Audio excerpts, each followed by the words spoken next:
Dia de los Muertos is a holiday. It's not Mexican Halloween, so that's a common misconception. It's actually November 1st and 2nd, and it's a holiday that's celebrated in parts of Mexico, a lot of other parts of Latin America, and it's a way for us to celebrate the people we've lost. So that can be ancestors, that can be loved ones, that can be pets. And in contrast with the way we typically think about death in the United States, Dia de los Muertos is a lot more celebratory. It's a lot more exciting. And it actually goes so far as to invite the people you've lost back to this earth. So you create an ofrenda, which means offering in English. And on your ofrenda, you put pictures of your loved ones and you put things they like. So for example, I have an aunt who was a smoker. So maybe on my ofrenda, I put a cigarette, right? To try and bring her back to share the space with me. And in her memory. That's a good question. I think that it's setting up the ofrenda. So before November 1st, you have to get your pictures ready. You have to get your objects ready, your flowers, your candles. And for me, I think that's my favorite part because in setting it up and you want it to look good and you want it to be beautiful, but you already start doing a lot of that like remembering work where you're looking at your pictures and you're thinking, oh yeah, I remember when this happened, or oh, I forgot about blah, blah, blah. And so I think it's that preparation that's my favorite part.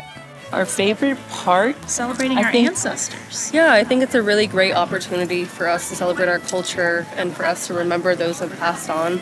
Pets. I personally had my cat pass away last year, so on the 27th I had her on my ofrenda. And yeah, it's a sense of community and a sense to connect with your ancestors and to have your family present. It's very comforting, I think. So I guess, short answer, the comfort of knowing that your loved ones are back visiting. So we see behind you, you have one here. Can you tell me a little bit about the ofrenda and what inspired you to put one here? I helped put it up, but Elvia Mireval, she's the one responsible for it. She usually does it at home and she asked me if she could do it here because she could really expand it.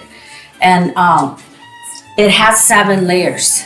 It has the 7 steps because each step has a meaning to it. And when we light the copal, the incense, and we have the food, the water for them to refresh themselves when they're crossing over. As you can see, all the candles so we can light the way, and then the marigolds, because the scent of the marigolds is what attracts them so they can cross over so they know where to go.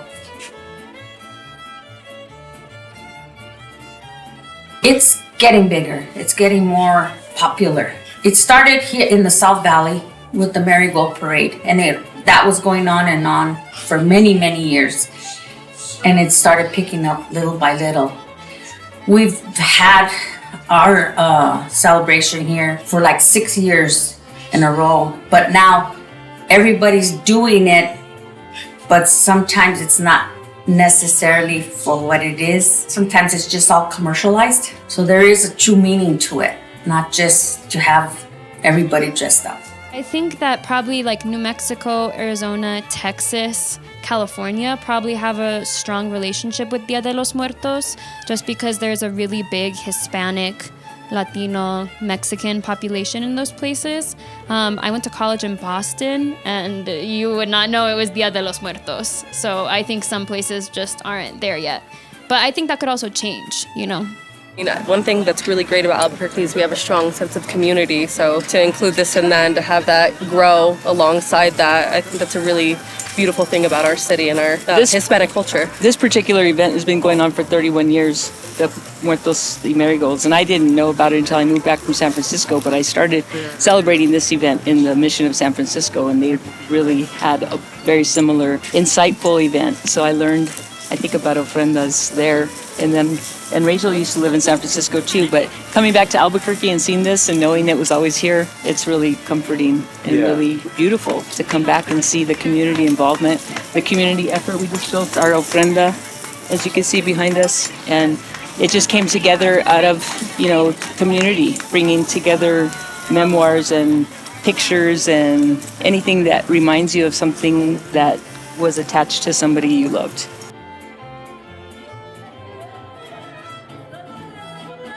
so we don't forget our loved ones. Because through the years, people start forgetting. And this is a beautiful way to honor them and welcome them back. You're always thinking of your loved ones, but this is just a beautiful way. You can just picture in your mind they're crossing over just to come visit you.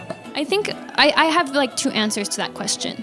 I think it's really important for us to process our grief in a different way. And so, like I said, this is not an all-black occasion. It's not a funeral. It's actually a very colorful and joyous way to process grief. And I think that's important because not everyone can access those emotions the same way. And so I think it gives us an opportunity to miss and allow ourselves to maybe experience death in a different way than we might typically. And I also think it's important to remember where we come from and the people before us and who our loved ones are, who our pets are, people who are no longer with us. And I think that giving them that time and space is really important because even though they have passed away, they still have been really important people in our lives. It's a personal thing for each individual person. You know, I think that whatever Dia de los Muertos means to you makes it valid. You don't have to have an ofrenda to remember a family member. You don't have to dress up like Catrinas to celebrate Dia de los Muertos.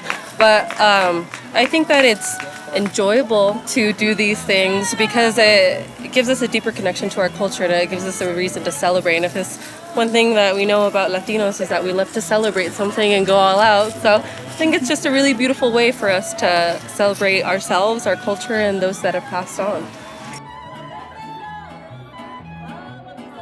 Is there any last interesting things you would like to say about Dia de los Muertos? Like a little fun fact that I think is really cool. So Dia de los Muertos, one of the prominent figures of the holiday is the monarch butterfly, like the orange one, because monarch butterflies migrate at this time and they're going through central Mexico around this time.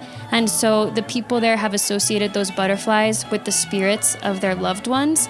And so when they see that, that's kind of the meaning they've given. And I think that's cool. And it's cool because monarch butterflies, they migrate in a generational pattern. So it takes several generations for them to get where they're going. And I think that's also interesting for us as humans because on Dia de los Muertos, we're thinking about those generations of people who came before us and, our great-grandparents and our great-great-grandparents and our great-great blah, blah, blah. So I think that's cool. That's kind of like what the butterflies do, too. Why do you think it's important to have this event on campus? I think it's important to have this event on campus because it allows people who typically celebrate this in their homes to celebrate it in a different environment. It allows people who've never celebrated Dia de los Muertos to see what it's all about and see if it's something that they want to incorporate. Because I think Dia de los Muertos is a practice which, even if it's not something you grew up doing, it might be very comforting and special for you to celebrate. So whether or not it's part of your upbringing, I think it's something that can be shared. And I think it's, like I said, important emotionally for a lot of people.